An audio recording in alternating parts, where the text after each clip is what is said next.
Aujourd'hui, il y a pas d'anglophone, à part s'ils sont en retard. Donc, comme il n'y a pas d'anglophone, on va faire la session en français. OK? C'est juste une proposition. Et comme d'habitude, je vais partager mon écran comme ça. Nous tous, on va pouvoir en profiter des images.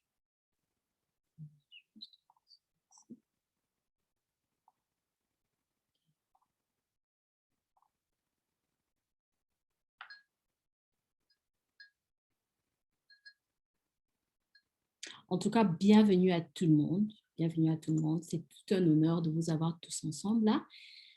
Ça fait toujours du bien de venir partager avec nous la lecture biblique. Ça fait chaud au cœur. Il y a des gens qui sont là aujourd'hui qui ne sont pas là d'habitude, alors bienvenue à tout le monde. Comme d'habitude, j'aime toujours inviter quelqu'un à prier pour nous. C'est une histoire de groupe, donc vraiment, ce n'est pas seulement une histoire de Roussel, comme j'aime dire. Donc, la voix de chaque enfant est entendue par le parent, donc notamment dans ce cas-ci Dieu. Donc, j'invite quelqu'un à prier pour nous pour 1 minute. Au cas contraire, c'est toujours un plaisir pour moi de prier et à envoyer mes doléances vers le ciel.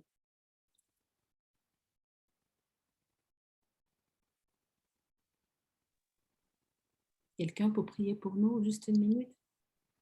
Oui. Au nom du Père et du Fils et du Saint-Esprit. Amen.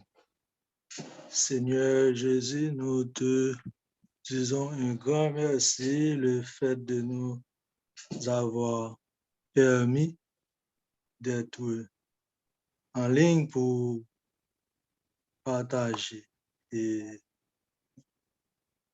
en effectuant cette lecture biblique va être très bénéfique pour nous à travers notre connaissance dans la Bible qui est essentielle pour agrandir notre foi. Seigneur Jésus, nous te disons un grand merci en nous permettant d'avancer et nous permettant d'aller au-delà et à travers les différents textes qui vont être partagés, en nous permettant de grandir dans la foi. Et merci Seigneur pour ce grand privilège. Et nous te demandons de bénir chacun de nous, de bénir nous qui fait partie de ce groupe. Merci Seigneur Jésus. Toi qui vis et règnes pour les siècles des siècles. Amen. Au du Père et du Fils. Merci, Amen. Merci beaucoup. Alors, ce soir, nous terminons notre livre, qui est le livre de Marc.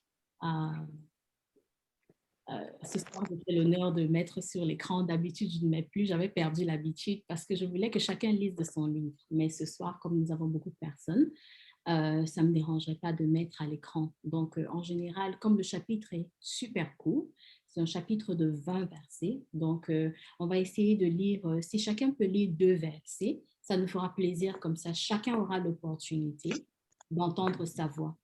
Et j'invite toutefois tous ceux qui ne sont pas en train de parler de fermer leur micro. Comme ça, on ne pourra pas entendre les petits bruits et autres. OK? J'invite quelqu'un à commencer la lecture, versets 1 et 2 du livre de Marc. Lorsque le sabbat fut passé, Marie de Magdala, Marie, mère de Jacques et de Salomé, attachèrent des aromates afin d'aller embaumer Jésus. Le premier jour de la semaine, elle se rendit au sépulcre de grand matin, comme le soleil venait de se lever. Il se disait entre elles, qui nous roulera la pierre pour dégager l'entrée du tombeau. Levant les yeux, elles s'aperçoivent qu'on a roulé la pierre qui était pourtant très grande.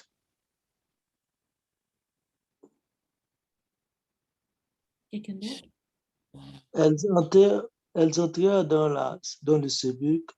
Vient un jeune homme assis à droite, vêtu d'une robe blanche, et elles furent épouvantées. Il leur dit, ne vous épouvantez pas, vous cherchez Jésus de Nazareth qui a été crucifié, il est ressuscité, il n'est point ici. Voici le lieu où l'on avait mis. Merci, Wycliffe. Quelqu'un d'autre?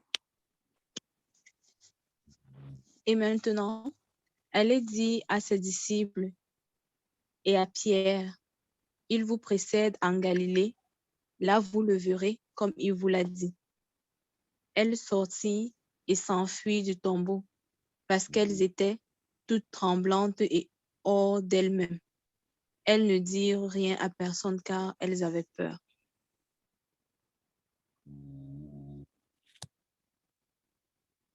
Quelqu'un d'autre?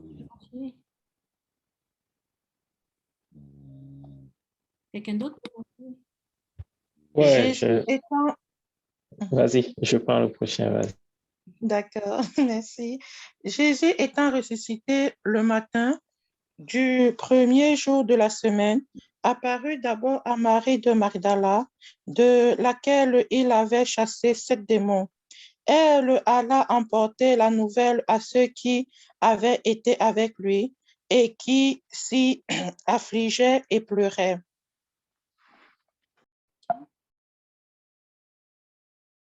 13 et 14. Ils revinrent l'annoncer aux autres qui ne le crurent pas non plus. Enfin, il apparut aux 11 pendant qu'ils étaient à table et il leur reprocha leur incrédulité et la dureté de leur cœur parce qu'ils n'avaient pas cru ce qu'il avait ressuscité. 15 et 16. Puis il leur dit, allez partout le monde et prêchez la bonne nouvelle à toute la création. Celui qui croira et qui sera baptisé sera sauvé, mais celui qui ne croira pas sera condamné. Merci beaucoup. NCVX français, c'est pas Max, vas-y. Oui, bon. Bonsoir. Bonsoir, Max. Je suis Max-Henri Junior Pierre-Vincent. Bienvenue. Je suis haïtien. Je vis actuellement au Brésil. Bienvenue. Membre de la communauté de vie chrétienne depuis Haïti. Bienvenue. Sur l'écran, il y a juste le verset 17 et 18. Est-ce que vous pouvez lire pour nous? OK. Marc 16. Voici les miracles qui accompagneront ceux qui auront cru en mon nom. Ils chasseront les démons. Ils parleront de nouvelles langues. Ils saisiront des serpents. S'ils boivent quelque breuvage mortel, il ne leur fera point de mal. Ils imposeront les mains aux malades et les malades seront guéris. Merci beaucoup. Merci et bienvenue, Max. Merci. Quelqu'un d'autre pour continuer les 2 derniers versets? 19 et 20. Le Seigneur, après leur avoir porté, fut enlevé au ciel, et il s'assit à la droite de Dieu, et ils s'en allèrent prêcher partout. Le Seigneur travaillait avec eux, et confirmait la parole pour les miracles qui l'accompagnaient. Merci beaucoup.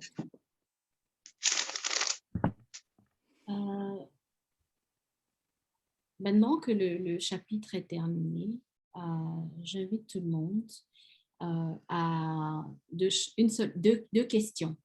Qu'est-ce qui vous a touché dans le chapitre et quelle est la grâce que vous demandez à Dieu à travers ce chapitre? Par contre, puisque notre temps est super limité, c'est une question de partager. Il y a beaucoup de choses. Le chapitre en général est dense. Et comme vous n'étiez pas là au tendre début, dans un chapitre, il y a beaucoup de choses à partager. Nous sommes nombreux.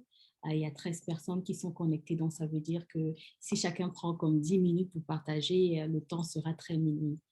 Donc, j'encourage vraiment de partager vraiment en 1 minute et demander la grâce. Comme ça, on pourra chacun partager ce que l'Esprit a à nous dire.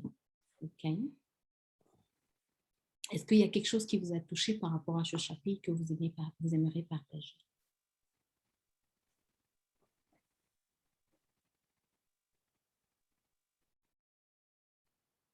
je peux prendre la parole.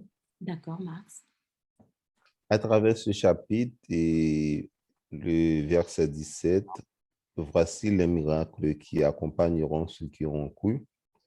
Et je peux dire, dans la vie du chrétien, il y a une série d'initiatives qu'il faut prendre en tant que chrétien, disciple de Jésus. Et lorsque Jésus avait acquitté cette terre, il nous avait laissé cette mission de continuer ses œuvres, de continuer ses miracles à travers nos frères, à travers nos sœurs et sur cette terre.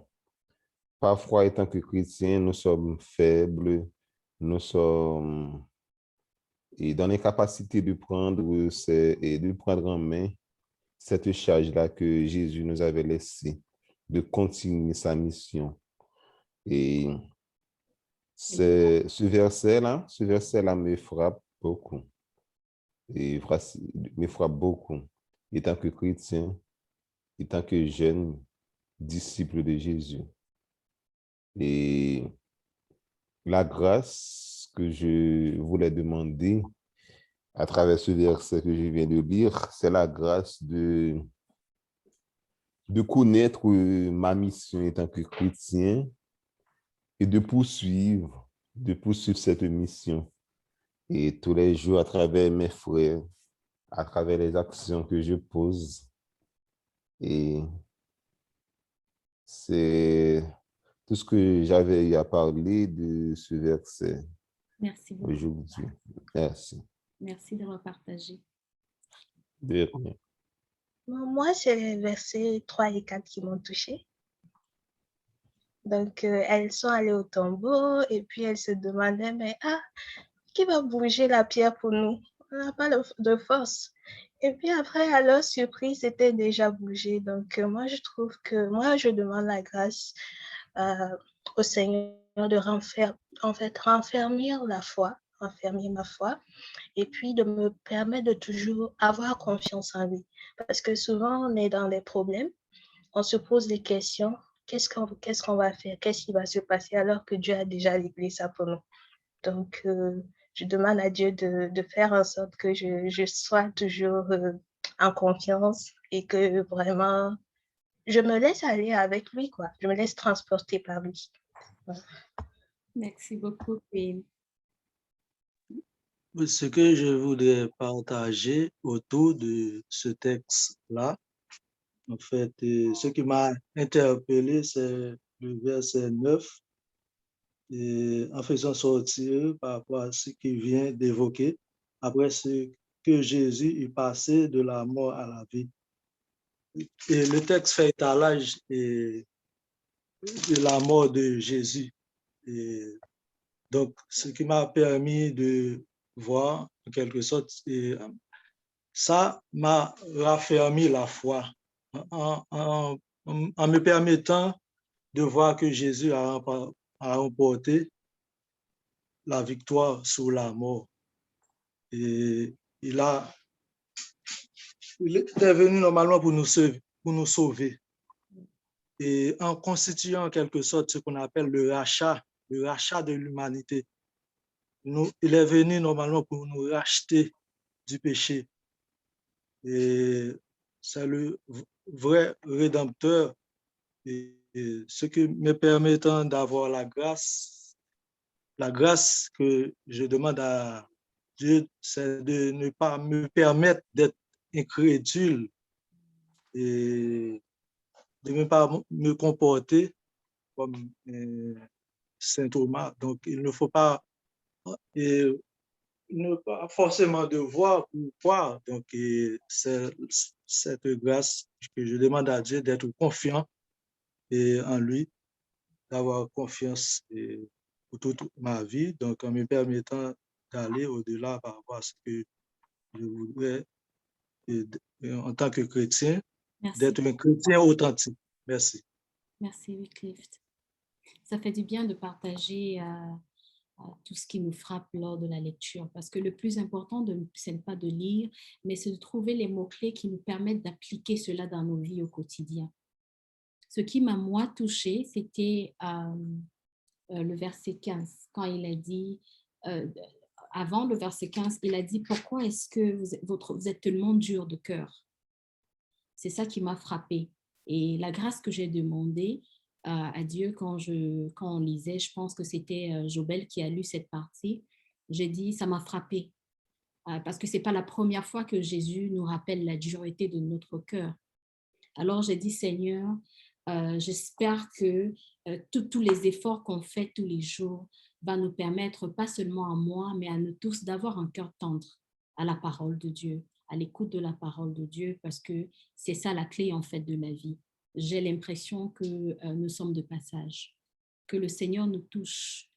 C'était ça ma prière en fait, pour que notre cœur soit assez tendre. Juste pour, aujourd'hui c'était super court, mais ce n'est pas un problème parce que le temps fait défaut, nous sommes nombreux. J'avais 2 questions à vous poser avant de vous proposer, parce que là, le livre de Marc est terminé. Donc, avant d'aller vous proposer un autre livre, c'est une discussion de famille pour qu'on puisse voir quel est le prochain livre qui va nous édifier. Pour ceux qui étaient là depuis le départ ou pour ceux qui nous joignent aujourd'hui, est-ce que cet exercice de lecture biblique vous a-t-il aidé? Est-ce que vous êtes ouvert à la lecture d'un autre livre de la Bible? Ça, c'est une question que j'aimerais que tout le monde puisse participer. Comme ça, on pourra un peu modifier et savoir si c'est important, parce que si ce n'est pas important, pourquoi se joindre? Si chacun peut lire tout seul, pourquoi se regrouper et faire la lecture ensemble? Est-ce que quelqu'un veut partager? Bonjour à tout le monde. Moi, je veux partager. Pour moi, la lecture biblique était très important dans la mesure où, c'est vrai, chacun peut lire soi-même, mais l'idée et le fait de partager nous permet de mieux comprendre et de mieux avoir l'idée de l'autre. De dire, ah oui, c'est vrai que ceci, j'avais lu en passant, sans toutefois comprendre ce que ça voulait dire. Mais avec le partage et la compréhension des autres personnes, ça nous permet de mûrir même nous-mêmes notre foi et de mieux assimiler la parole de Dieu. Pour moi, c'est très, très important et ça vaut vraiment la peine afin de fortifier notre foi, de continuer cette lecture biblique. Et je dis merci à tous les participants et à toutes les différents partages, parce que moi, ça m'a beaucoup aidé, ça m'a beaucoup appris. J'y tiens. Oh. Merci à tout le monde. Je vais partager. Oui, Max. Et oui, j'étais en pleine salle de classe lorsque mon ami Wyclef m'a invité de prendre part à cette activité. Et je suis un étudiant universitaire au Brésil. Je suis en train de faire une étude en service social. Et aujourd'hui même, j'étais en train de lire beaucoup de livres, beaucoup de textes scientifiques. Et lorsque Wyclef m'a invité de prendre part à cette activité, c'était comme un soulagement. Et je lui avais dit, il n'y aura pas de problème, je vais participer. Et j'ai laissé de côté les textes scientifiques et actuellement là, je suis en train de lire la Bible. La Bible, un livre qui a beaucoup d'importance pour moi, par-dessus tous les livres du monde. La Bible a une signification importante pour moi. Et un temps, l'exercice de lecture va m'aider à continuer ma mission en tant que chrétien et aussi à terminer tout ce que j'ai à terminer dans ma vie comme chrétien et comme junior en tant que tel. Merci beaucoup, Max. En tout cas, bienvenue encore. Ça nous fait plaisir de toujours nous retrouver ensemble. Oui, Wyclef. En fait, c'est un plaisir pour moi le fait que Vincent a pu répondre à mon invitation. Je n'aurais pas pu croire qu'il allait être là aujourd'hui parce qu'il était en pleine salle de classe. Et en fait, ça m'a permis d'aller au-delà. Par exemple, le fait d'être membre de la CVX en Haïti, Et ça va nous permettre de continuer en quelque sorte cette aventure à travers le partage et dans les lectures bibliques. Donc, ça va nous permettre d'aller au-delà. Donc, ça me va jusqu'au cœur. Ça me donne chaud au cœur. Donc, merci Vincent d'avoir répondu à cette invitation. Merci encore une fois. Merci beaucoup de l'avoir invité en tout cas. Est-ce qu'il y a une dernière personne qui voulait partager avant que je ne prenne la parole pour clôturer? Moi, je voudrais dire quelque chose. D'accord. Sincèrement, je suis très impressionné par ce que nous sommes en train de faire ensemble, parce que nous sommes en train de bâtir quelque chose de grand, de beau, de noble, de travailler nos cœurs à l'humilité, à l'amour. Moi, en tout cas, j'ai beaucoup appris durant ce temps. J'ai découvert de nouvelles choses, de nouvelles perspectives. J'ai appris à connaître les autres aussi à travers cette lecture biblique. Et par rapport à la question que tu as posée, moi, ça m'a aidé et ça continue à m'aider. Généralement, je fais mes oraisons 30 minutes par jour, 45. Mais le mardi et le jeudi, je prends cette occasion, je consacre cela comme l'oraison pour moi. Merci de nous avoir apporté cela, Roussel. Nous te disons merci. Je pense que ça vaut la peine de continuer. Je reprends à la deuxième question. Êtes-vous ouvert à la lecture d'un autre livre de la Bible? Moi, je pense que ça vaille la peine de continuer. Merci pour ton initiative et merci à tout le monde aussi. Ceux qui vont peut-être s'arrêter en chemin, mais nous allons, moi, je vais continuer. Je parle pour moi. Je vous remercie. Je suis émue de savoir que nous avons dans la lecture est bénéfique pour nous tous. Moi aussi, j'ai grandi spirituellement pour dire la vérité parce qu'ensemble, on partage. Il y a Reine qui prend la parole, il y a Jobel, il y a Max, il y a Mireille. Donc, chacun donne un peu de soi. Donc, c'est très important. On lit la même chose, mais on n'a pas la même façon de voir les choses. Je m'efforce à être digne d'être appelé enfant de Dieu. Donc, chaque jour, on fait des efforts. Cela dit, juste parce que le temps nous fait défaut, j'avais l'objectif, en fait, c'était de lire un livre du Nouveau Testament, un livre de l'Ancien Testament, et comme ça, on pouvait évoluer. Mais dans la continuité, quand Jésus dit dans le livre de Marc, allez, et il met en fait ses apôtres en mission. Moi, je me suis dit, je veux bien lire le livre, un livre de l'Ancien Testament qui... j'étais beaucoup plus curieuse de savoir quelle est l'histoire de la libération des esclaves. Comment, quand Dieu a choisi son peuple, il s'est battu pour son peuple. Quand Dieu te choisit, il se bat pour toi. Ça, c'est le livre de Exode. Mais notre dernier verset, nos derniers versets nous disent, Jésus a dit, allez, je vous donne une mission. Ça m'a poussé à me poser la question, celle de savoir, comment est-ce que les apôtres ont poursuivi cette mission? Alors, je me suis dit, pour répondre à cette question, il y a le livre des apôtres qui nous dira exactement. Il va décrire ce que les apôtres ont fait à la suite de leur maître, qui est Jésus. Comment est-ce qu'ils ont mené cette mission qui leur a été confiée avant de quitter. Comment les disciples sont persécutés. Mais malgré ça, il y a toujours les miracles, comme il a dit dans le Marc 16.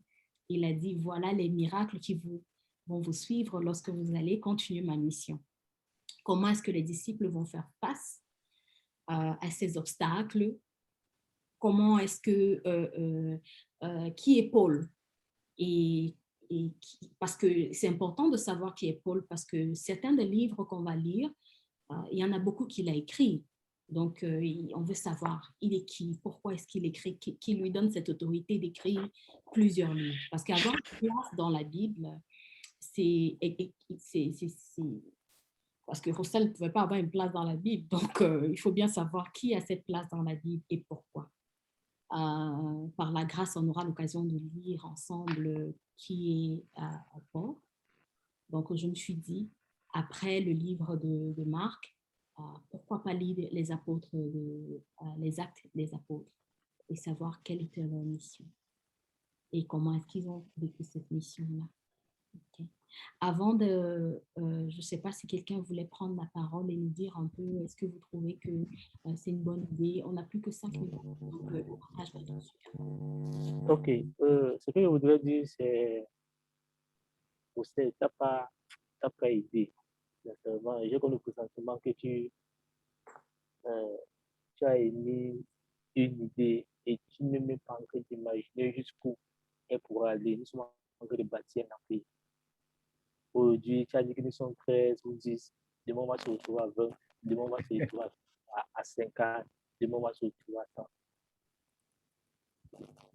En vérité, je vous le dis, je n'avais jamais ouvert le Bible de ma vie. C'est toi qui m'as donné la force, et le courage, l'envie et la détermination. Sincèrement, j'ai raté 2 séances. J'ai l'impression qu'on m'a amputé un organe ou je ne sais pas trop quoi. Je suis ému, j'ai l'impression que c'est-à-dire le Saint-Esprit habite en moi. Sincèrement, ça me fait énormément de bien de me rapprocher encore plus de Dieu. Il y a beaucoup de livres est rempli de beaucoup de richesses. Et on a dit donner à César ce qui appartient à César et à Dieu ce qui appartient à Dieu. Qu'est-ce qu'on doit donner à Dieu? On sait déjà ce qu'on donne à César, mais qu'est-ce qu'on doit donner à Dieu? Et c'est important de lire ensemble parce que il y a des points qui ne m'interpellent pas et qui interpellent une autre personne. Et il dit, tiens, tout à l'heure, Tina disait au niveau de l'ouverture du tombeau. Moi, personnellement, ça ne m'a pas interpellé. Elle, ça l'a interpellé et c'était une très, très bonne remarque. Ouais. Tu vois. Et il déjà dit dans sa parole où 2 ou 3 personnes sont réunies, je suis présent. Tu vois un peu. Et au-delà de ça, il y a la relation humaine qu'on a tisser. Au-delà du Cameroun, au-delà des frontières, il y a les Haïtiens, il y a le Burkina, il y a ceci, il y a cela. Donc la relation humaine qu'on a créée, c'est hyper important. Je ne pense pas que si demain je suis confronté à un problème, j'appelle William, il va hésiter. Je ne pense pas. Nous sommes déjà une famille. Mon frère, tu m'appelles, je vais sortir de l'ombre, je vais mouiller le maillot pour toi. Mouille le maillot pour toi, mon frère. C'est déjà une famille. On a en train de se... Excellent, trop bien. Vraiment, je suis très content, très content. Oh, merci beaucoup, Jobel. Avant qu'on ne parte, je suis plus qu'émue et je vais faire une prière de clôture et on va se retrouver ensemble le 13 mai, qui est jeudi, à 20h30, même heure. Ce n'est que 30 minutes qu'on est ensemble, donc on profite des 30 minutes. Alors, Seigneur, merci beaucoup pour m'avoir poussé à ouvrir cette initiative, à proposer cette initiative. Moi-même, je ne suis même pas digne de dénouer tes lacets, mais voilà que tu m'as choisi pour tenir la lumière et ensemble, pour que Tina puisse mettre la flamme, pour que Jobel puisse tenir le flambeau et pour que William puisse être celui-là qui dirige, qui me montre l'exemple, qui me guide, pour que Tatiana soit là pour dire non, on ne peut pas arrêter, pour que Martin puisse dire, même si c'est que je ne crois pas, je suis là, je veux lire, je veux avoir la connaissance, pour que Félicia me dise non, vas-y, je veux être là, je n'ai pas pu être là, mais même si c'est que j'ai raté, je serai là. Seigneur, merci beaucoup parce que même la force, je n'en ai pas. Je suis étouffée par le travail, mais je suis toujours là. Et cette force, c'est toi qui la donnes. Alors, Seigneur, tout ce qu'on apprend, tout ce que tu nous donnes comme sagesse, agis dans nos vies pour que nous soyons toujours dignes d'être appelés enfants de Dieu. En ton nom, nous avons ainsi prié. Nous voulons que Jésus soit toujours notre guide tous les jours de notre vie. Amen. Amen. Amen. Amen. Amen. Amen, chérie Coco de moi. Amen. Amen. Amen. Amen.